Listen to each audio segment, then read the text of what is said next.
Bonjour, je vais vous présenter donc le couplage chromatographie phase gaz spectrométrie de masse. Donc vous avez ici la partie GC, donc c'est la partie séparative, donc chromatographie phase gazeuse, et la partie détecteur de masse. Au niveau de la partie chromatographie, vous avez donc ici une configuration avec deux injecteurs dits splitless, donc avec division ou non division de flux. Vous pouvez mettre deux colonnes en parallèle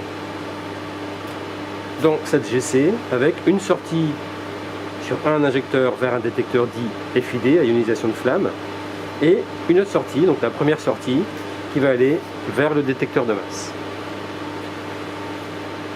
Pour injecter, il suffit de se placer donc au niveau d'un des injecteurs, suivant la détection requise, de percer ce qu'on appelle un septum au niveau de l'injecteur, donc il fait l'étanchéité du circuit injecteur-colonne, et d'injecter, dans notre cas, on va injecter 1 microlitre d'échantillon. Donc bien sûr, quand on va prendre ces 1 microlitre à la seringue, il faudra avoir un volume bien précis et éviter la présence d'air pour que le volume soit rigoureusement de 1 microlitre. Alors vous pouvez voir ici donc la sortie du bloc injecteur, la connexion colonne à l'injecteur, la colonne installée. Ici vous avez une colonne de 30 mètres de phase de type apolaire, et la sortie de la colonne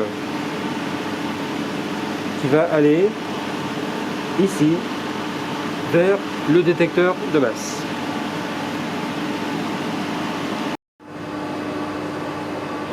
Nous allons préparer l'appareil à l'analyse de votre échantillon. Nous allons injecter le mélange nommé B. Pour cela, nous allons dans le logiciel et on va nommer l'échantillon que vous voulez injecter, échantillon B.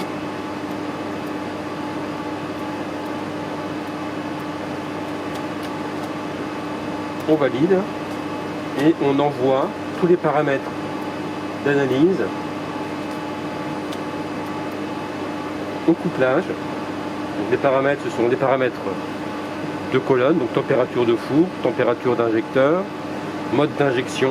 Donc en l'occurrence, nous allons travailler en mode dit split, donc qui correspond au mode de division de l'échantillon. Donc vous allez injecter 1 microlitre, il va être vaporisé dans l'injecteur, mais seulement 1/50e de l'échantillon rentrera physiquement dans la colonne.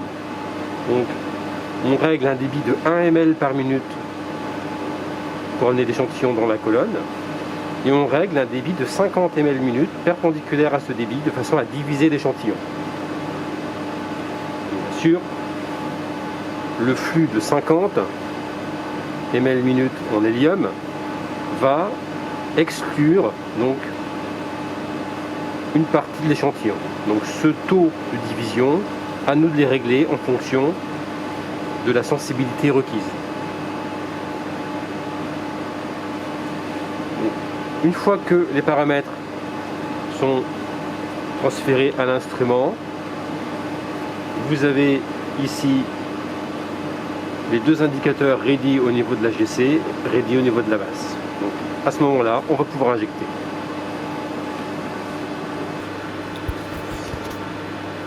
Avant d'injecter votre échantillon, il va être nécessaire de rincer la seringue d'injection avec l'échantillon. Donc on va rincer 3 fois la seringue avec votre échantillon.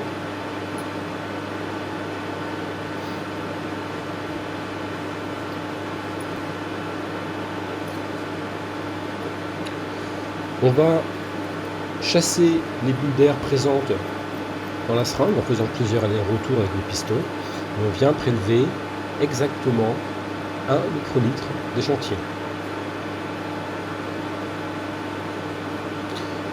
L'échantillon prélevé, nous allons percer le septum de l'injecteur avec l'aiguille de la seringue et injecter le plus rapidement possible, d'un seul geste, les 1 microlitre pour l'injecteur. Nous appuyons sur Start en même temps sur l'écran de la GC afin de démarrer l'acquisition.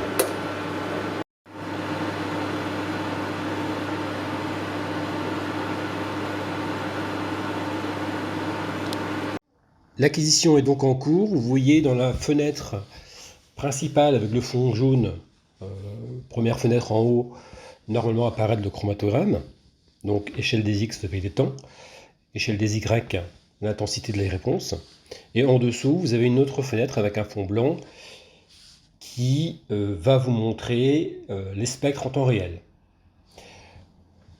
Vous voyez que l'échelle des temps de rétention au niveau de la première fenêtre ne commence qu'au bout de 5 minutes. Cela s'explique par le fait qu'on n'allume pas le détecteur de masse tant que le solvant n'est pas sorti de façon très majoritaire de la colonne. Cela pour éviter des dommages au niveau du détecteur de masse. On travaille avec un mode d'ionisation qui est de l'impact électronique, donc un filament qui va émettre des électrons qui viennent bombarder vos molécules.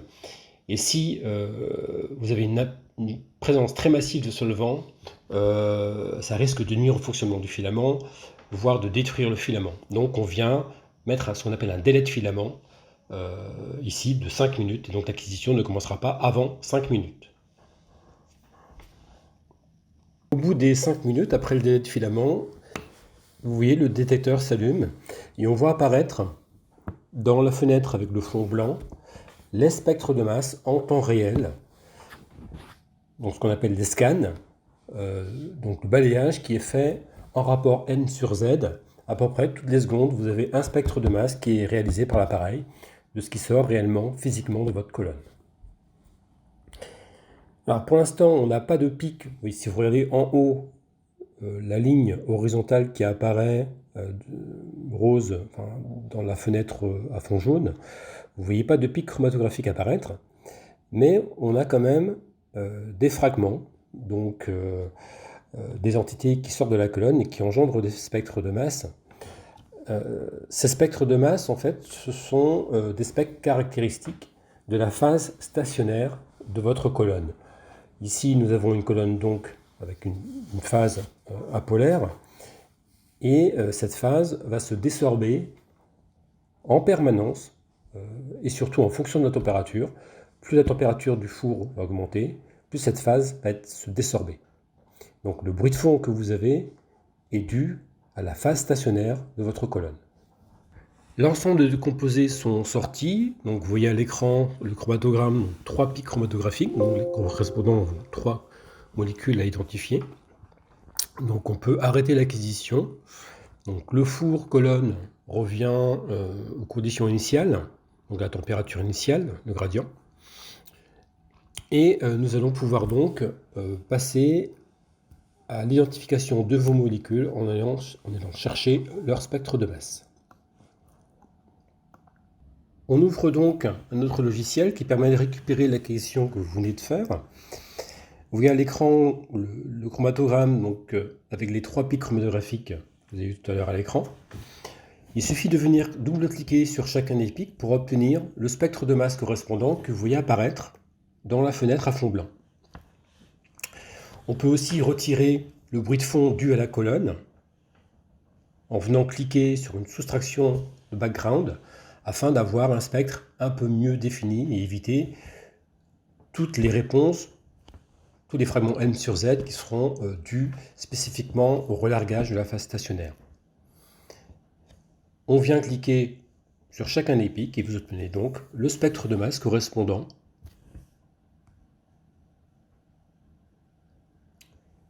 Il suffit de les imprimer et de faire après des hypothèses de fragmentation afin d'identifier votre molécule. Alors pour l'identification des spectres, on peut faire des suppositions de fragmentation ou trouver des ions caractéristiques, mais on peut aussi s'aider d'une banque de données spectrales qui est contenue dans le logiciel, qui comprend 265 000 composés en mémoire, et il suffit de double-cliquer sur le pic, d'obtenir son spectre de masse, donc dans la fenêtre blanche, à fond blanc, pardon, et on fait une recherche de similarité de spectres dans la base de données. Donc vous avez le premier spectre qui est le spectre échantillon et le deuxième spectre qui est le spectre qui correspond le plus à votre échantillon dans la base de données. Et donc ce qui permet de faire une identification rapide et relativement précise d'un échantillon totalement inconnu.